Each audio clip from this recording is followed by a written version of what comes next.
November the 10th, 2022.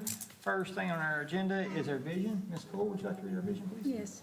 Madison County Schools, in partnership with the community, strives to equip educators and students with the skills to lead by example, develop and speak with a unique voice, and explore their academic curiosity to make a positive impact in our community and world.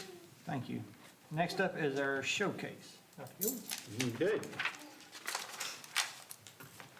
First, with our showcase, we have Silver Creek Elementary. Tomorrow, our school is going to be celebrating the lives and the sacrifice of our country's veterans with programs and observances. Tonight, we have with us members of the Silver Creek Elementary Choir. These 4th and 5th grade students will be performing My Country 'Tis of Thee in honor of Veterans Day. All right, is this on? Okay, we actually do have a change of song tonight. We're going to be singing This Land, so that is an update. I would like to give a big shout out to Mr. Munster, our new music teacher at Silver Creek this year, and our Bobcat Choir for the first time coming back since before the pandemic. So we're very excited to be here tonight and sing for you all, and I hope you all enjoy it.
That was wonderful. Thank you all. Thank you. Yeah, great job, Silver Creek. All right, our second student showcase tonight is from Foley Middle School.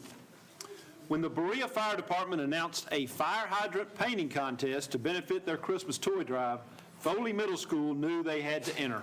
Several students joined in the community project, including Abigail Isaacs and Eliza Isaacs.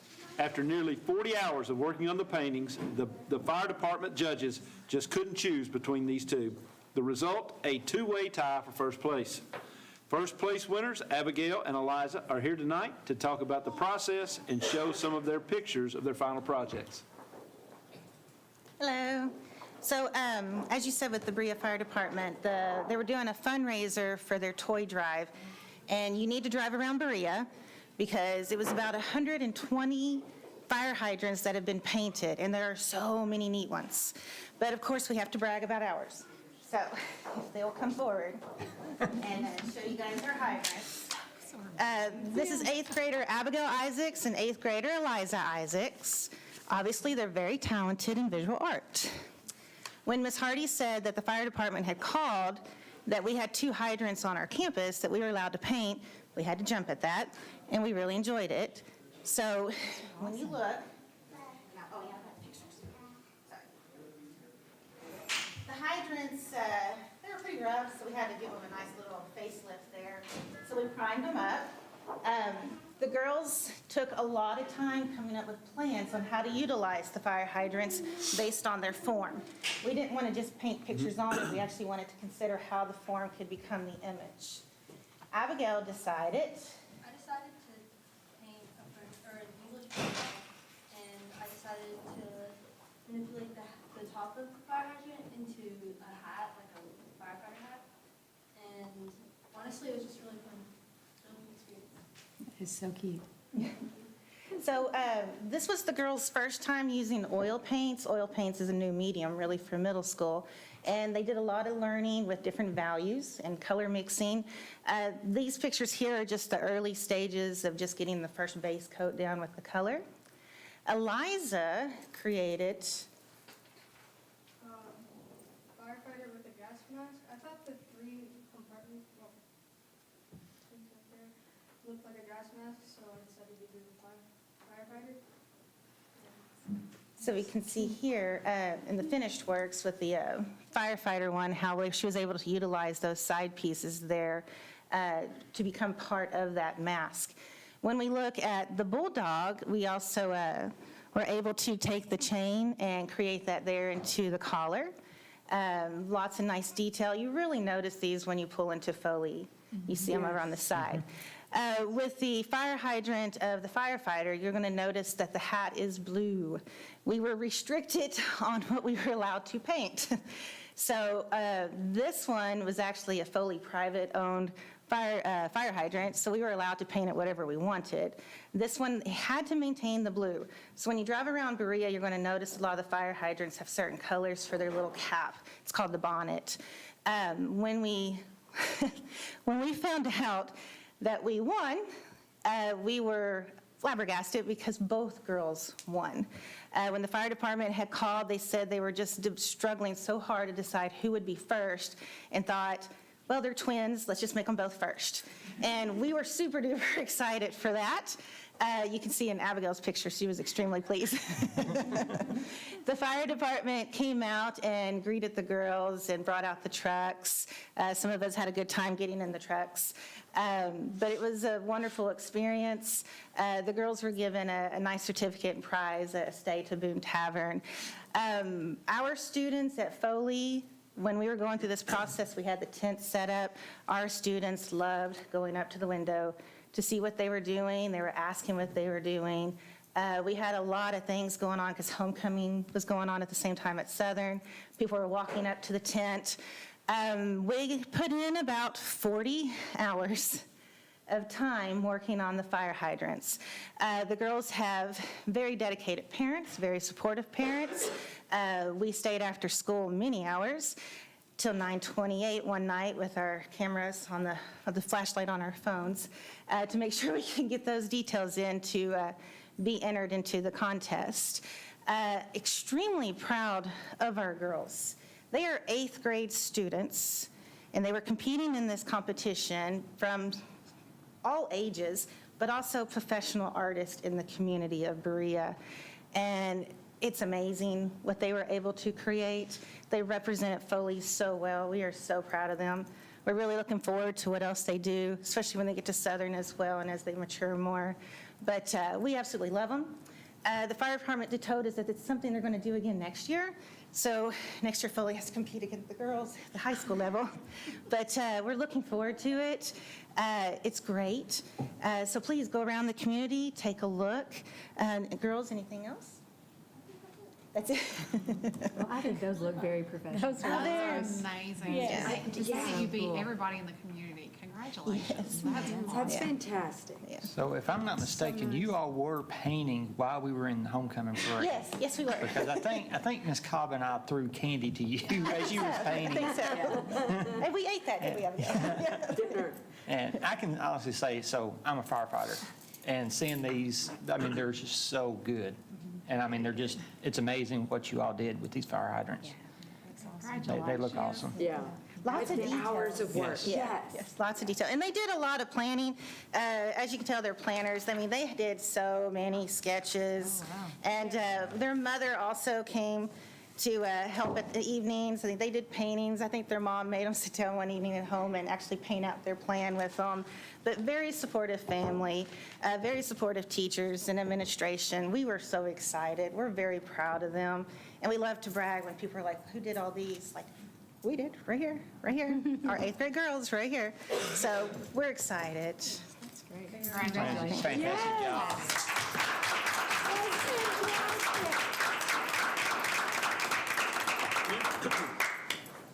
Now they have to do it again next year. Yeah. That's so cool. All right. Next up is our recognition. And tonight we are recognizing our 2022 Stillwell Meritorious Service Awards recipients. All right.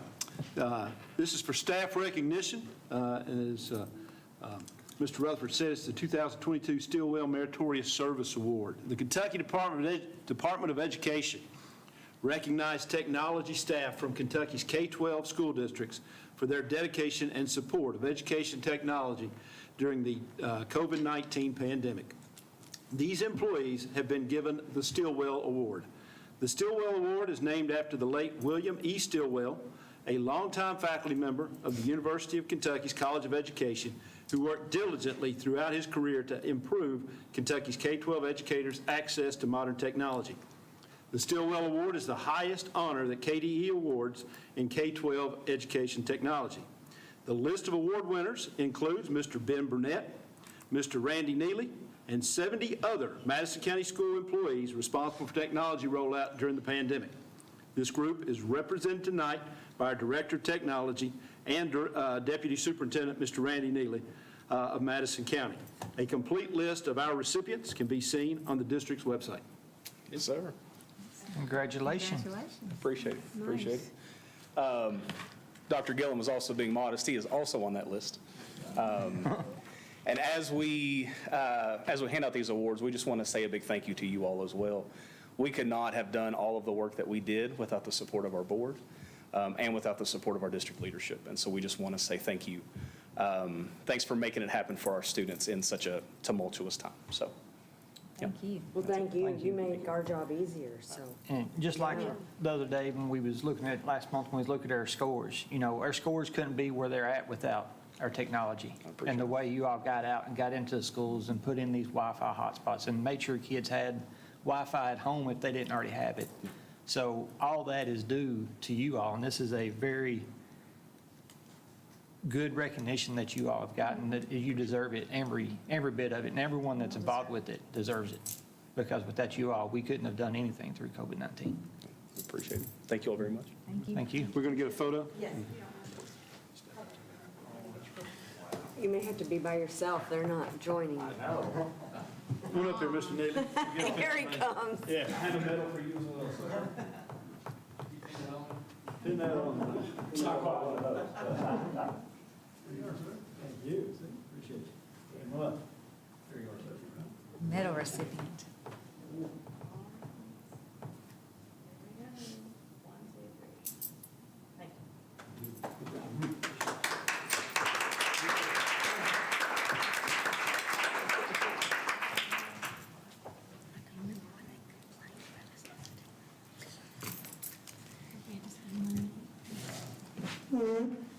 All right.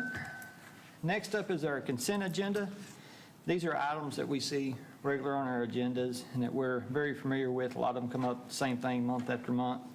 So we've had time to look over these for the last week and a half. The things on the agenda are the minutes of the September 22nd, 2022 meeting, our claims, the record of superintendent's personnel actions, the leaves of absence, technology surplus, the following out-of-state field trips, Madison Southern High School baseball team trip to Clinton, Tennessee on March 31st through April 4th, 2023, Madison Southern dance team trip to Orlando, Florida on February 2nd through the 7th, 2023, Madison Central High School cheer trip to Sevierville, Tennessee on December 3rd, 2022, Madison Southern Air Force Junior ROTC trip to New Orleans, Louisiana on March 31st through April 3rd, 2023.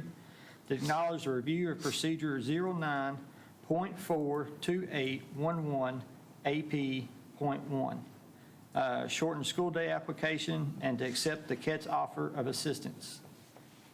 Any questions? If none, can I have a motion to approve the consent agenda as presented? So moved.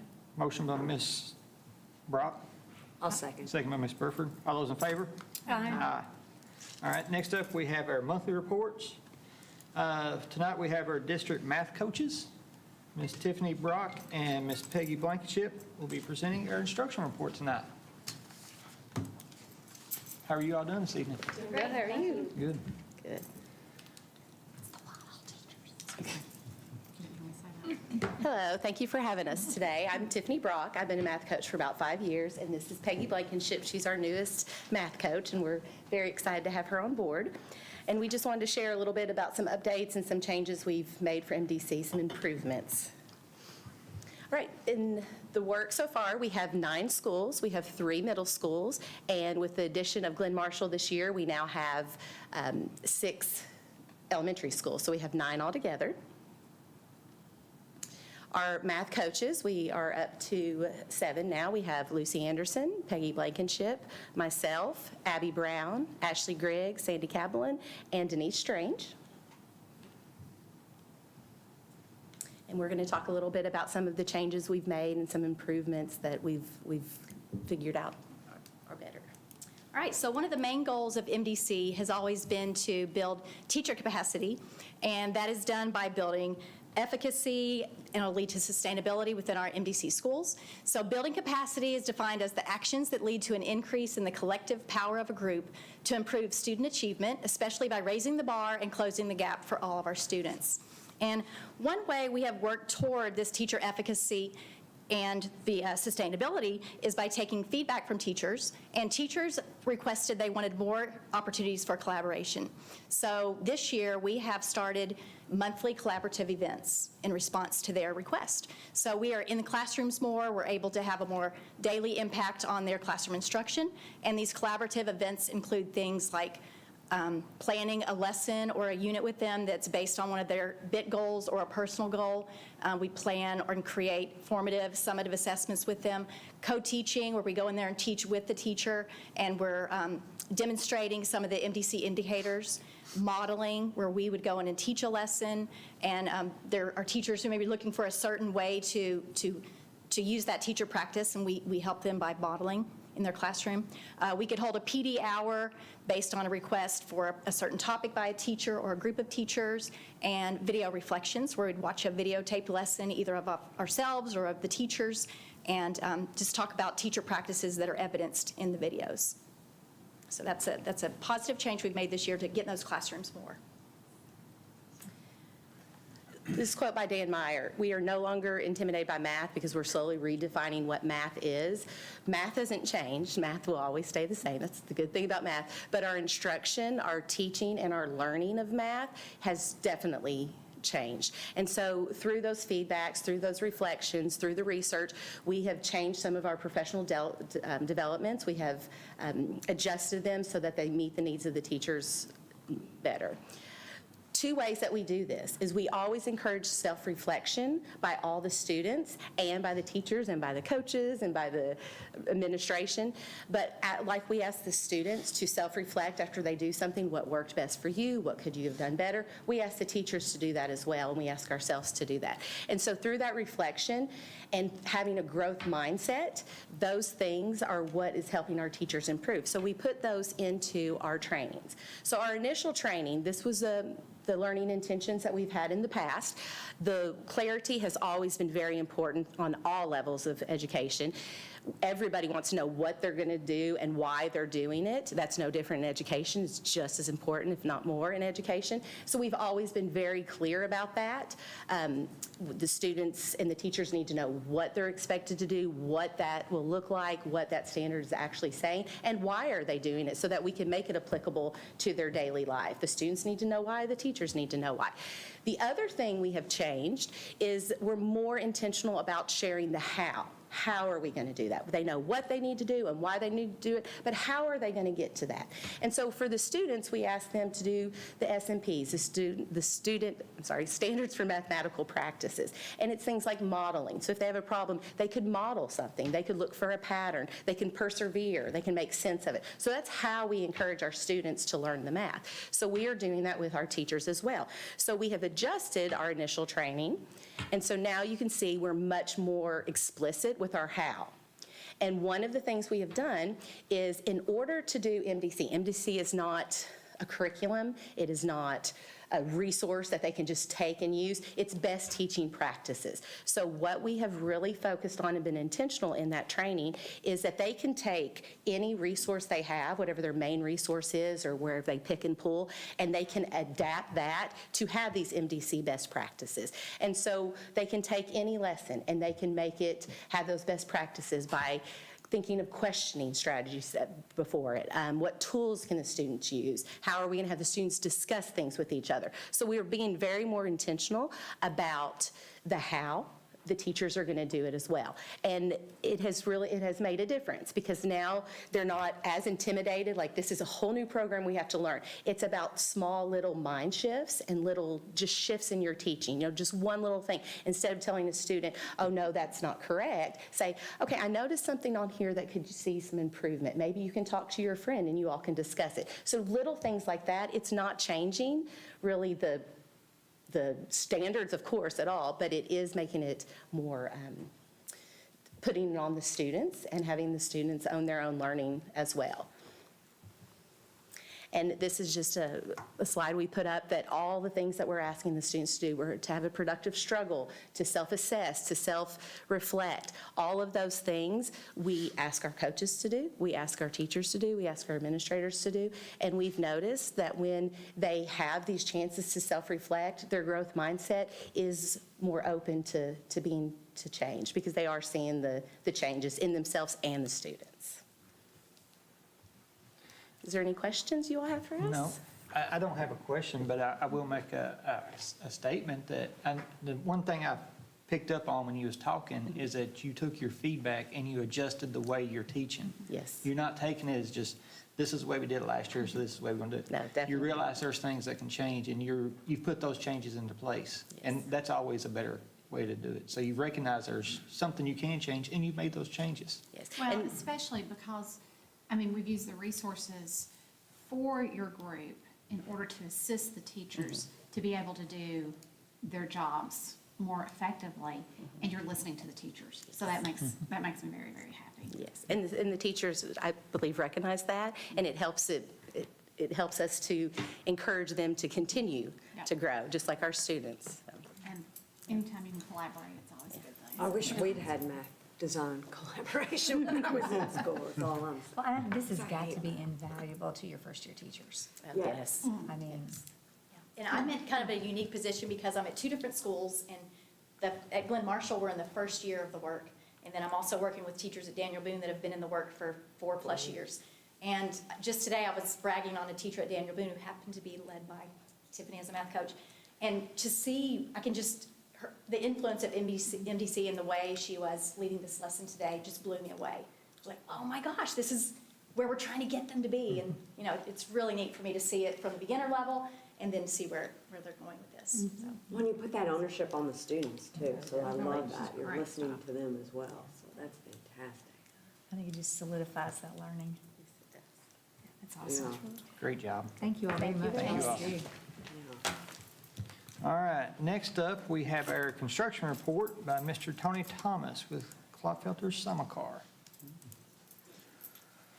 Ms. Thomas, I think it's your birthday today, isn't it? How about that? You snuck that in for me. Well, thank you very much. It's been a good day. It's good weather, so I enjoyed it. You have Good to evening. Come here for this. Yes, that's all right. I'm used to coming here. So we'll begin the report at Clark Moore's this evening. The students are in all the areas except the concessions locker room, which of course is ready for me to punch it. So I'll do a punch list and it'll be ready for occupancy as well. But they're everywhere in the school now, and you can see the trim is finally done all the way around the building, the fascia trim, so the brick and the stone. Inside, they've got the lettering up. You can see the TV screens there. And those boxes there are finishing up the display cases that have been on lead time problem for several months now. I'm going to finish that in the lobby area. Of course, they've been in the cafeteria for a while now. There's another good shot of the cafeteria. The gymnasium, new bleachers, new backboards, new flooring, just bright and shining. Looks fantastic. They're loving it. This is actually a little bit of an older picture, but I just wanted to go back to the fact that you can't see the cooling tower anymore. So I think everybody is looking for that as an objective here, and you can't see it at all. So that's the dock for the kitchen area, of course, and the cooler freezers are up and running, and kitchen staff working. You remember we held off on an alternate and then came back and did the alternate as a change order to put parking and a fire lane back by the concessions area. So that is now completed, and you can see they put sod in there, so looks really good back there. And just hopped up toppings, all the roofing is done now, and that's the new roof on the existing portion of the building. A lot of people ask why it's tan. It's because the white roof is just so bright. You get up there, it'll just practically blind you. It gets so bright. And of course, there is the concessions building. There's more grass growing out there now, but it's ready to punch and occupy. All they have to do is get the occupancy permit from the local code official. Just a few things there to clean up, and Clark Moore's is looking good. Any questions for Clark Moore's? Are we going to do an open house for parents or anything at this school once the remodel's finished? We certainly can. We've looked at it. We're still waiting. As you saw, the front bus ramp, Right. we're still waiting on that. We knew that Right. a year and a half ago that it was going to be, that part of it was going to be delayed. I think parents deserve to be in there and see it. And I'm glad you mentioned that. The canopy we've been waiting on is due tomorrow. So, it'll take a few days for them, so probably during next week, they'll rope the area off and get that work done. So that's the schedule right now. I'm sorry, I'm glad you brought that up, Dr. Gilbert. Maybe we can have open house and parent-teacher conferences all the same night. Get them all there. Right. I'll move to Ignite Academy North Campus. Of course, we've already kind of reviewed this as it is complete. Just another good shot of the completed Ignite Academy North there. There's the interior with the furniture in place, another view in the same lobby area. And of course, now it's just full of kids. The gymnasium, we've got occupancy permit now from the code officials. So I'm sure everybody's happy that they can get in and use the gym now. And of course, there's the corridor with the furniture that you put in there, nice wide lobbies, high ceilings, typical classroom. How about the sign? When will the sign be? You know, the letters have been a problem. It's one of those things that got pushed off and delayed, and now, actually, I was talking to Dr. Gillum about that this morning. The vendor wants more money, so we've been saying no. So it's been a little bit. Good. Yeah, good. Yeah. So the letters aren't there yet. So we're working, I've got a conference call set up for next week with the contractors and the vendors to either say, look, provide them, or we're going somewhere else. Because it needs to be done before that open house in a couple of weeks, too. Well, that would be hard. Fingers crossed. You know, I mean, I'm going to talk to them next week and see maybe there's something that we can put up, even if it's a banner or something on that sign out front in the corner. So I'm working on that. So it's a good question, though. Anything else at the Richmond Center? If we go south, of course, you know they're in the Berea South, Ignite South Center as well. There's a picture, just a little bit more of a close-up. Got some landscape going, clean glass, clean corridors. The gym there is the only thing that's not, I say not ready for occupancy. The code official actually hasn't given them occupancy yet, but it's certainly ready. The contractor needs to do some cleanup. Besides that, it should be ready very soon as well for Madison County to occupy the gymnasium down there, which I'll remember both of those serve as storm shelters as well. So in the event of storms, they can go to there. And again, the culinary lab is it's a fantastic culinary lab. I can't wait to get in there. And of course, the health science room is complete now with the curtains. This is the auto diesel lab. So just a lot going on down there. They're happy to be using it. And pretty much complete. I mean, there's some punch list items down there and getting in the gymnasium, but other than that, pretty close there as well. Oh, and of course, all the welding and welding booths, and that's cutting tables with a hood. Any questions for And we are planning Ignite on South? public open houses for those in the evening relatively soon. We have them scheduled for that 21st, 22nd? I should have mentioned that, yeah. That's it's during the day, Monday and Tuesday, noon, yeah. noon to 1:30, I thought something. Chris said we were going to do something in the evening for everybody. We've had a lot of interest in those facilities, and he's working with anybody that wants to get in there and take a look. Yeah, he's doing that, yeah.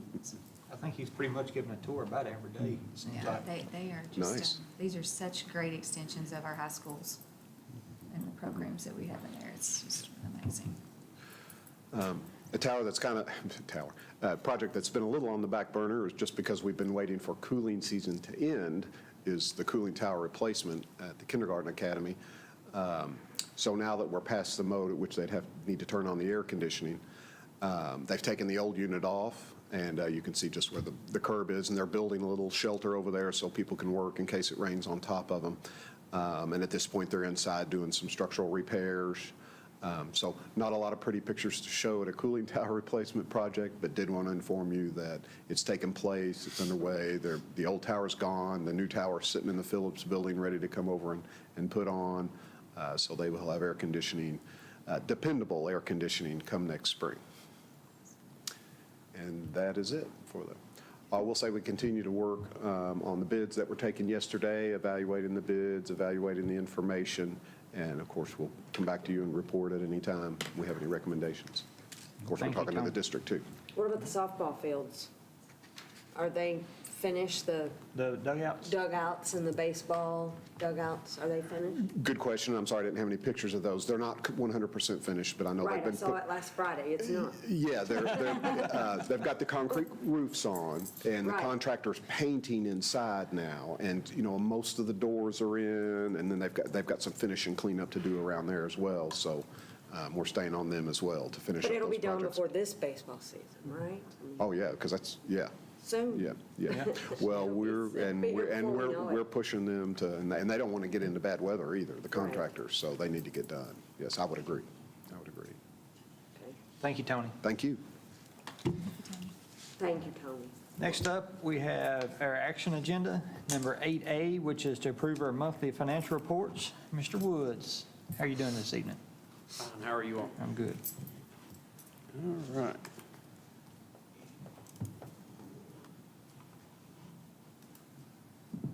All right, we'll start with the bank reconciliation. As of October 31st, the district ended with a reconciled balance of $55,752,005.47. You can see that's considerably down compared to last year. Again, we had all of our money from our bond sales. We were just getting heavy into all of our projects with the ATCs and the Career Center and Clark Moore's renovation. So that accounts for that big difference there in the balance. Of the reconciled balance, the district has $2,240,990.65 in investments. The rates for both of those are 2%.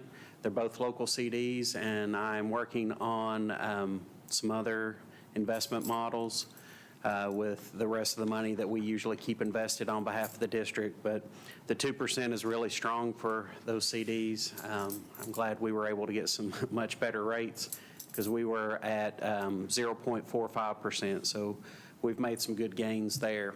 Also, our sweep on our checking account, it sweeps overnight into Treasury bonds. Those sell the next morning. We get interest off of that.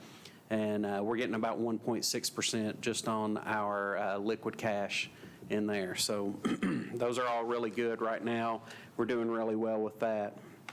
Also, in your packets, you had a revenue and expense report, and you had a balance sheet for the month of October.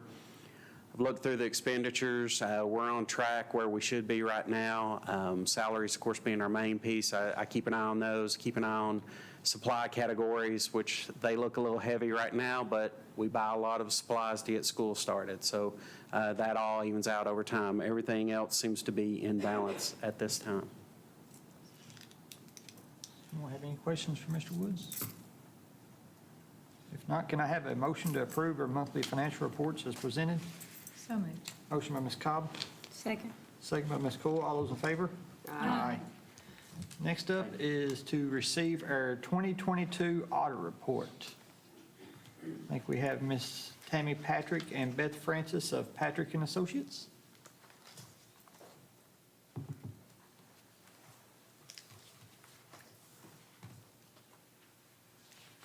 I think Beth's going to abandon me right now. We've had a lot of long nights the last couple of weeks. I don't sing and I don't do art, so I'm kind of boring. I'm the auditor, but we're here again this evening. We're glad to be here. We've enjoyed working with everyone here.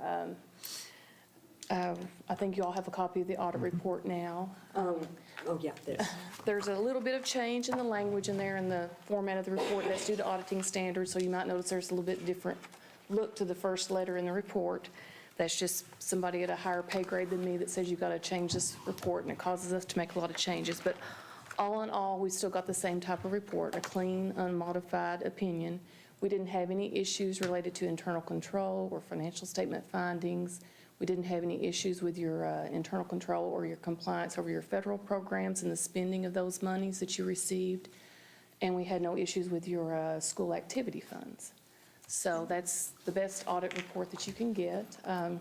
We want to thank the superintendent and Mark and all of his staff for all of their hard work throughout the year, because that's what leads to this good audit report, is that they're very conscientious and good stewards of public funds that they are tasked with spending in the appropriate manner, and they work diligently to do that. And they're also very responsive to Beth and my request and our staff's request when we're trying to get the audit done, because we're all under a lot of time constraints and work, and try to work together. So it is, although we're the auditors, we all have to work together to get to the end result.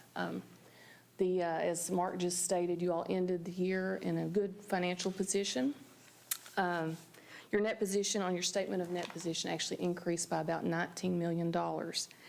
And that's mainly attributed to your investment in your capital assets, as well as the net pension liability and the OPEB liability amounts decreased for the year. I'm going to attribute to that mainly to the investments and the conditions in the market. So I don't know where that will end next year, because pension expense this year we saw in the liabilities all decreased in the majority of our districts that we are auditing. So based on market conditions next year, that may flip-flop, which I would kind of see, but I can't predict that at this time. Also, your bonds outstanding at the end of the year had decreased by about $2 million. So that all led to an increase in your net position. Your fund balances, as he was talking about just a minute ago, had decreased by about $9.6 million, and that's mainly attributed to what he was talking about as far as your construction projects and finishing those up, the amount of expenditures that were required for those projects. Ending fund balances were about $55 million, which I think was close to where you were at today. So that was at the end of fiscal year 22, that's June 30. Of that amount at June 30th, about $9.1 million of that was unrestricted and, available for use, somewhat discretionary funds of the school district. The other amounts in that balance are either assigned, restricted, or committed based on various parameters that are, construction, different things. Assigned is based on your POs that were outstanding at the end of the fiscal year. On your governmental activities, your revenues increased by about $7 million, $7.7 million, for a total of $155 million for the year. Again, as usual in the past, the majority of that revenue is derived from local taxes and state and federal grants. Your expenditures on your governmental activities increased by about $5 million for a total of $135 million for the fiscal year. Again, pretty consistently. Instruction and support services accounted for about 71% of those expenditures. So that's usually what we see as the majority of your expenditures will be in those types of categories. Food service had about $9.7 million in revenue and expenses of about $10 million.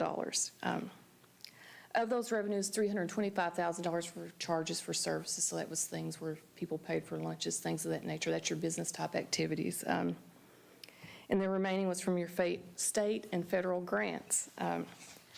And there is no tax revenue support for your food service, so it is basically either charges for services or your federal and state grants. And that is all. I mean, any questions or any? I don't think we can ask for a better report. I know, it's good. I don't think. I appreciate your all's diligence and your thoroughness, and obviously, we're very appreciative of our staff and the Yes. great job that they do to keep us in the clear. Yes, very much so. So, well, we really appreciate working with you all and hope to work with you again. And like I said, throughout the year, if you have any questions or anything, always feel free to give us a call or email. So Mark knows how to get a hold of us pretty quickly, so anytime. But Well, thank you. We appreciate it. great to see you all this evening. Okay, bye. You don't sing, but you have good shoes. Got good shoes. Can I have a motion to formally receive the 2022 audit report from Patrick and Associates LLC as presented? So I'll moved. make the motion. I'll second. Motion by Ms. Burford, second by Ms. Brock. All those in favor? Aye. Next up is 8C, which is to authorize the use of ESSER funds for teacher stipend. This is so teachers can receive a $30 stipend for additional services resulting from covering classes during their planning time, which I think, if they cover a class and they have to stay after, make up their planning time, So can I have a motion to authorize the use of ESSER funds to provide a classroom teacher stipend of $30 for additional services in lieu of payment to substitute? So moved. Motion by Ms. Brock, Second. second by Ms. Coyle. All those in favor? Aye. Next up is 8D, which is to approve 2 emergency certifications.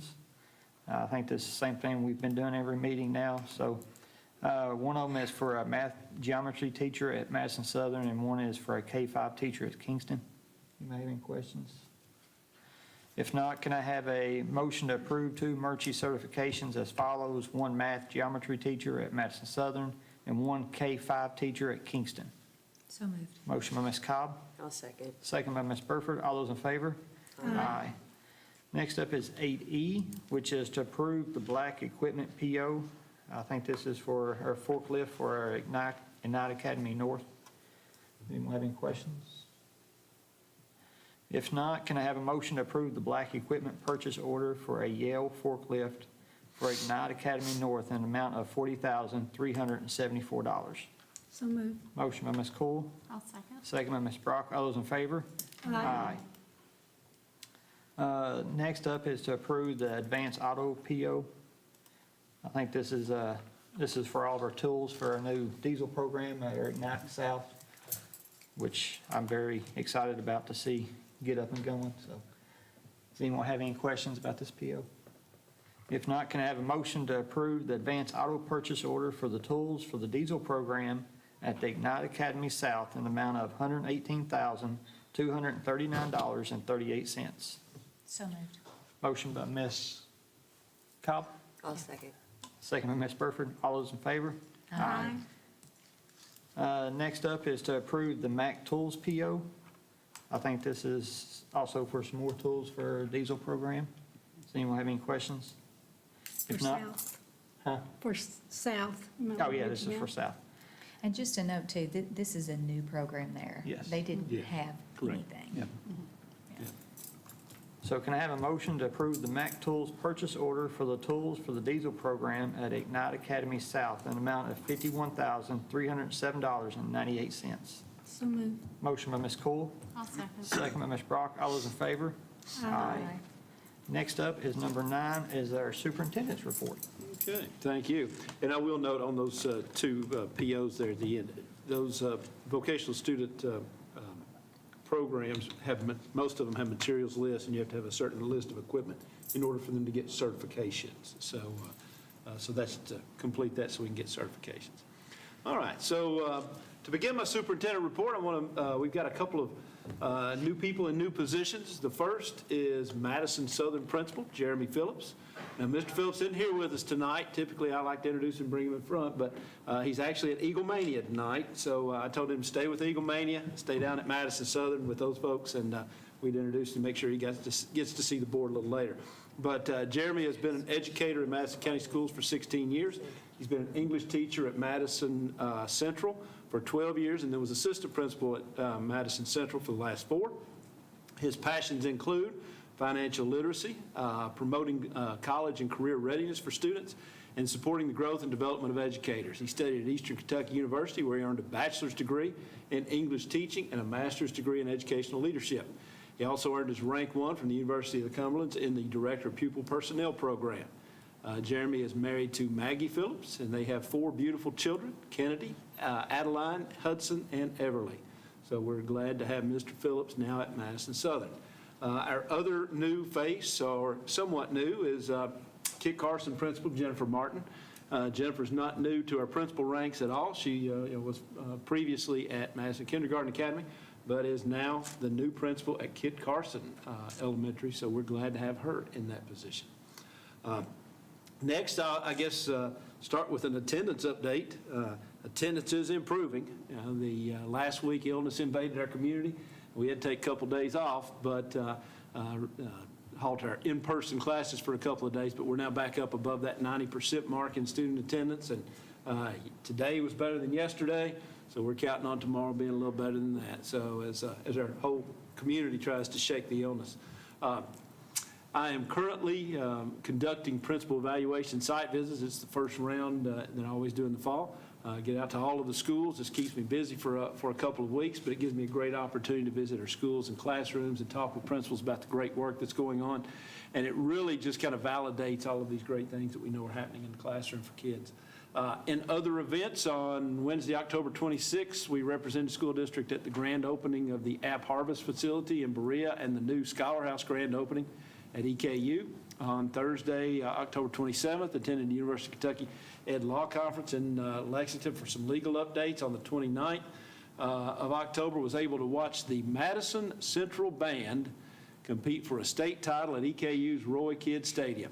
And congratulations to Mr. David Jaggi and the Madison Central Band who won that 5A championship.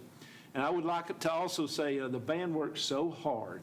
It's a tremendous source of pride for our district, for our community, and we thank all of those band professionals that teach and mentor and guide our students in that. We also thank the students for their long hours of hard work. We thank our community for all of the support they provide through donations and other things. And then we'll also mention those band parents who work from daylight to dawn to get that show on the field. And competition days are really tough. So I want to give a shout out also to all of our administrators and our principals that provide such great support for the band program as well. Next, on Thursday, November 3rd, we held our first meeting of the Aspiring Leaders Cadre. This is a learning opportunity for anyone employed in our district who has an interest in school or district level leadership positions. I'm excited to say we had 64 participants at that first meeting. So we have a lot of excellent aspiring leaders in our district. So it was a really fun afternoon.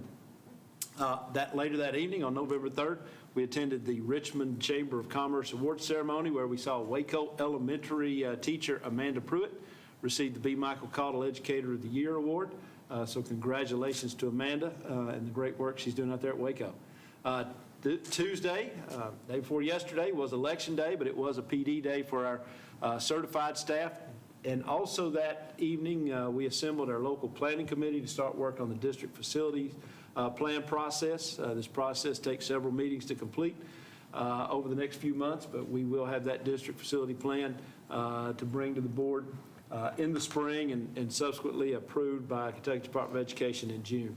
And then we mentioned earlier Veterans Day, but tomorrow we will celebrate Veterans Day, and our students and staff are very excited to be able to perform their Veterans Day programs. You saw part of that tonight as Silver Creek demonstrated some of theirs. This provides a great opportunity for our students to learn about service. And every year, we receive emails and compliments and calls and everything else about, just lots of accolades from the community about the programs that our students put on and our schools put on. So we want to thank those students. We want to thank the staff members that work so hard to do that. And of course, the purpose behind it all is to recognize the service and sacrifice of our veterans. So to all of those who gave so much, we say thank you to your service, for your service to our country. That's my superintendent report. Thank you, Dr. Gillum. Next up is comments from the board. I'd like to congratulate Mr. Rutherford and Lori, even though you were unopposed, but I'm excited for 4 more years of your all's hard work and dedication to the board. You're very appreciated. Thank you. Thank you. Anyone else? No, I'm looking forward to seeing some of the Veterans Day programs tomorrow. That will be very exciting, so. All right, if we have nothing else, can I have a motion to adjourn? So moved. Motion by Ms. Cobb, I'll second. second by Ms. Burford. All those in favor? Aye. And we are adjourned.